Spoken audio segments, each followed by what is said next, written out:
Hello, and thank you for using MyFacilities Security Management System for access control. In this tutorial, we will be learning how to use the Scheduling's automatic override feature. Under Scheduling, you have two options: automatic overrides and time zones. In this tutorial, we will be focusing on learning how to apply a time zone to a device to create the automatic override.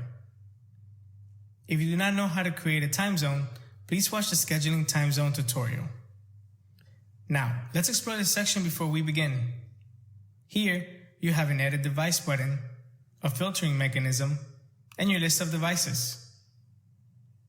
You can filter through your list of devices either by device ID, device description, time zone ID, or time zone name. You can click on Filter here on the side, or you can simply hit Enter on your keyboard after you're done typing. You can hit the Clear button as well to clear any text in the input boxes and bring all your devices back. Now, we can begin creating automatic overrides.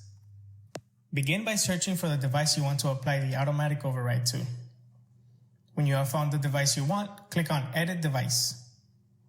You will then be prompted on screen with information regarding that device. You will see the task description, task notes, device name, and time zone. You cannot edit the fields that are in gray as it is read-only information. To create the override, click on the drop-down list under Time Zone.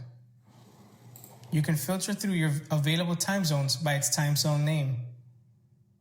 Once you have found the time zone you want to use for this override, click on it, then click on Finish to apply the changes and create the schedule for that device.